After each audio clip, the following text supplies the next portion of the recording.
On va maintenant accueillir un autre témoin, un autre acteur de ce dynamisme industriel qu'il fait vivre au quotidien puisqu'il aide les entreprises à faire cette transition. Hicham El Mouden, je vous invite à nous rejoindre.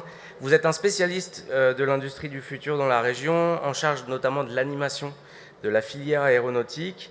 Vous allez notamment évoquer le programme national La Nouvelle France industrielle et les dispositifs existants pour encourager les entreprises industrielles à se moderniser. C'est-à-dire qu'on a plein de start-up, mais aussi on a des grandes entreprises de l'industrie dans la région qui peuvent se moderniser, se mettre à leur numérique. Bref, ça va être du très concret. La scène est à vous, Cham. Merci beaucoup. Donc, déjà, je m'excuse, je vais rester figé un peu dans ce cercle-là pour que les caméras me voient, donc je ne vais pas bouger. Donc voilà, donc si je ne bouge pas, c'est que c'est normal. Alors, j'ai le plaisir de vous présenter le programme Industrie du futur. Ce que c'est l'industrie du futur, pourquoi on a lancé le programme Industrie du futur, et également les dispositifs de soutien aux industriels. Hop. Alors, déjà, il faut comprendre deux constats. Le premier constat, c'est que notre parc industriel français est assez vétuste. L'âge moyen de notre appareil, de notre parc machine industriel est de 19 ans. En sachant que notre ami allemand, donc notre voisin allemand avec lequel on se compare beaucoup, son parc moyen machine est à un âge moyen de 9 ans.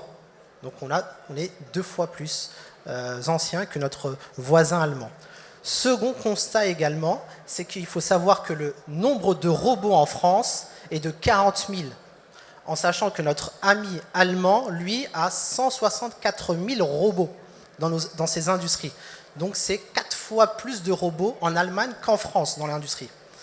Second constat également, il faut savoir qu'avec la rupture numérique, la technologie numérique va changer les métiers. Donc 65% des métiers de 2050 n'existent pas aujourd'hui. Donc vous, nouvelle génération, génération Y, les métiers qui existent aujourd'hui vont disparaître pour faire apparaître d'autres métiers. Donc c'est le deuxième constat qu'il faut savoir. Donc suite à ce constat, le président de la République a lancé le programme national Industrie du futur. Il l'a lancé en avril 2015 et le but de ce programme, il est de réindustrialiser la France. C'est vraiment ça le but, et également de rendre nos entreprises compétitifs dans leur marché. C'est vraiment ça le but de l'industrie du futur et du programme national. Alors on parle souvent de Nouvelle France industrielle. On est dans la Nouvelle France industrielle. Qu'est-ce que c'est? C'est 2 plans. Le premier, c'est le plan Industrie du futur. Donc le plan Industrie du futur, c'est 2 points essentiels. C'est moderniser l'outil industriel. Comme on a vu, le parc machine est assez vétuste, donc il faut moderniser l'outil industriel. Et le second, c'est transformer le modèle économique via le numérique.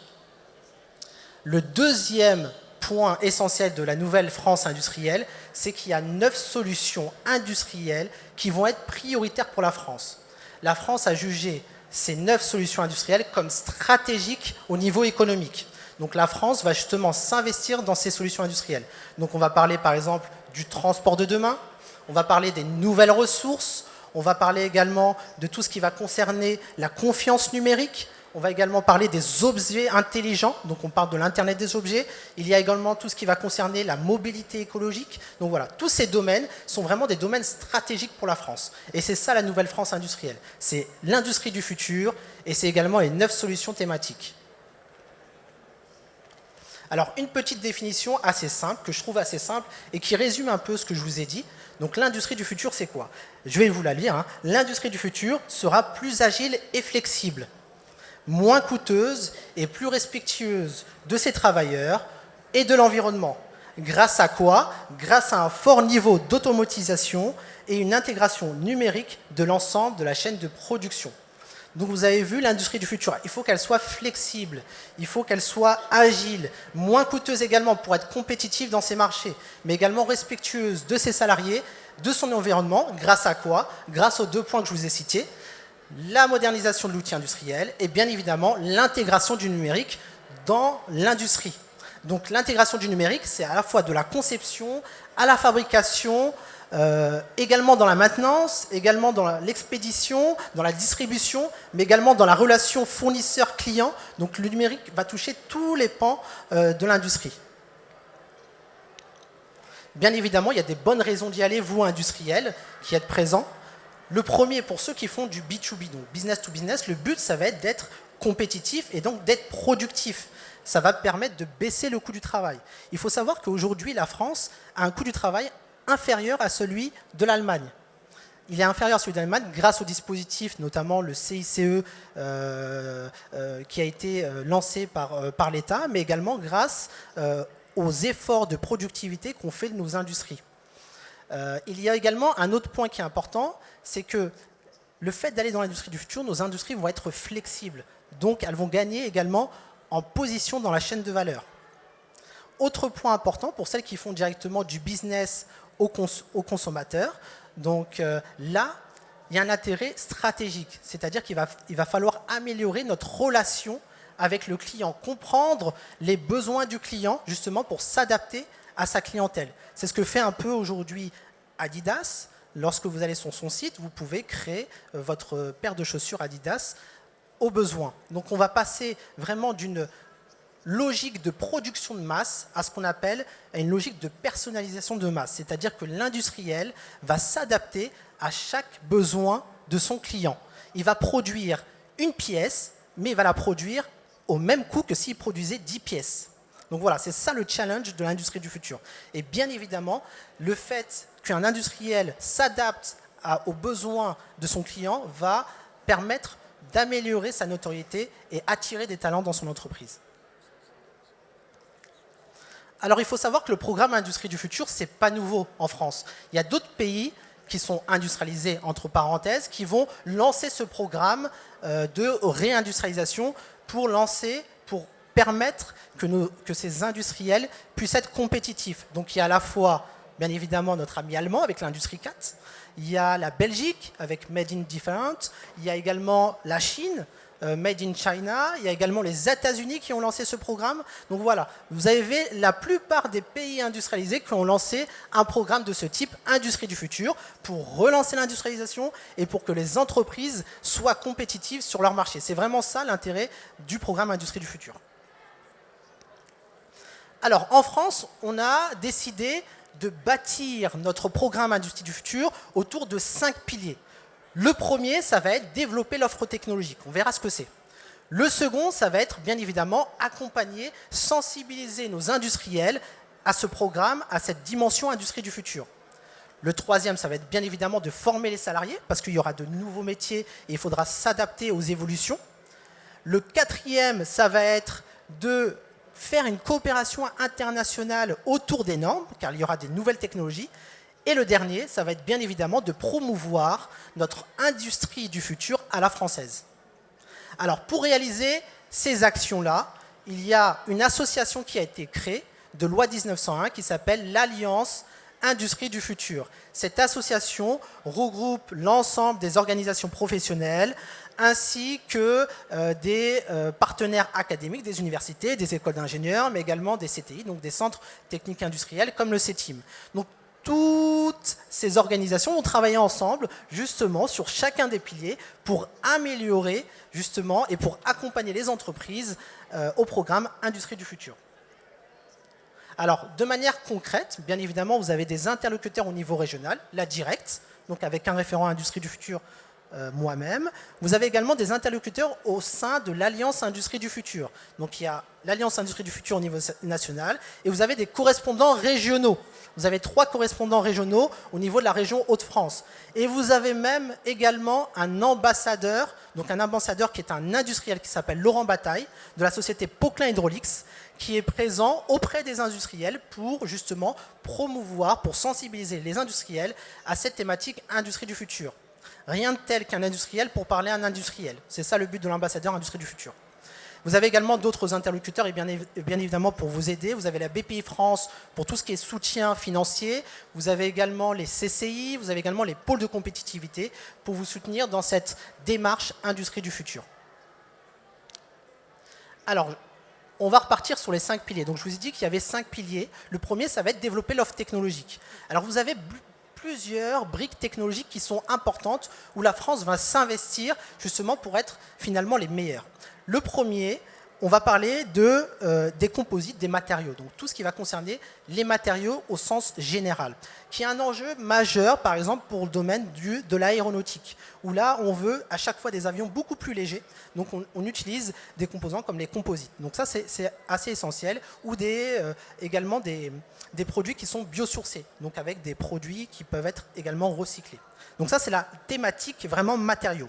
Ensuite, on va parler de la digitalisation. Donc ça, c'est quelque chose de très important. La digitalisation, avec notamment les références au big data, les références à l'Internet des objets. Donc voilà, ça, c'est des choses importantes. C'est la digitalisation de l'entreprise dans tous ses pans, comme je vous l'ai dit, de la conception à la fabrication jusqu'à la relation client-fournisseur. Vous avez également un autre pan qui est très important, et surtout pour la France, c'est la fabrication additive qu'on appelle la pression 3D. Donc ça peut être la fabrication additive plastique, mais également métal, qui est un enjeu majeur, justement, pour pouvoir faire du prototypage rapide et pour répondre à un besoin du client assez rapidement. Donc la fabrication additive va être un enjeu majeur technologique pour nos industries. Vous avez également tout ce qui va concerner l'efficacité énergétique, bien évidemment, avec les smart grids. On a dans le salon, justement, quelques exemples. Vous avez après la transitique et tout ce qui va concerner la robotique. Donc bien évidemment, un des enjeux de l'industrie du futur, ça va être de moderniser l'outil industriel, mais également de robotiser. Donc la robotique va être un enjeu essentiel. Alors on parle beaucoup de ce qu'on appelle la cobotique. Donc ça, c'est dans la place de l'homme. La cobotique, en fait, c'est la relation homme-machine. Donc là, c'est quelque chose de très important. Donc le robot sera à côté de nous, il ne sera plus dans une enceinte fermée, sécurisée, à côté de nous, et travaillera avec nous. En fait, le but, c'est que vraiment l'homme puisse puisse réaliser des tâches à forte valeur. Voilà. Toutes les tâches à faible valeur seront faites demain par des robots. Et M. Vasseur l'a précisé, les avancées sur l'intelligence artificielle, je pense que ça va laisser libre aux entrepreneurs d'imaginer vraiment des choses vraiment très innovantes dans ce domaine-là. Et puis vous avez tout ce qui va concerner le monitoring et bien évidemment le contrôle, donc tout ce qui va concerner la maintenance et la maintenance prédictive. Donc voilà, dans toutes ces technologies, vous voyez, l'industriel peut, en fonction de ses besoins, piocher est-ce qu'il a besoin de cette technologie ou pas, en fonction de son marché, bien évidemment, et en fonction de son avancée technologique. Le second point, c'était accompagner les entreprises. Donc, l'objectif jusqu'à fin 2017, c'est d'accompagner 4300 PMI et ETI à l'industrie du futur. Aujourd'hui, on a un peu plus de 3000 entreprises qui sont accompagnées. Dans la région Hauts-de-France, vous avez à peu près 130 entreprises qui sont accompagnées dans cette démarche Industrie du futur. Vous verrez prochainement les dispositifs justement de soutien à cette démarche Industrie du futur. Donc le troisième point, le troisième pilier, c'était former les salariés. Bien évidemment, il va falloir monter en compétence les salariés. Lorsque vous mettez par exemple un robot, ce n'est pas qu'un problème technologique, on le verra peut-être par la suite, mais il y a un problème derrière humain, c'est-à-dire qu'il va falloir accompagner l'humain justement à monter en compétence et également revoir parfois l'organisation. L'industrie du futur, ce n'est pas que des avancées technologiques, il y a également des avancées organisationnelles qu'il faut prendre en compte. Enfin, donc ça c'est le quatrième pilier qui va être lié aux normes, bien évidemment. Donc vous allez avoir des nouvelles technologies, la fabrication additive, vous allez avoir justement la cobotique qui peut poser des problèmes de sécurité.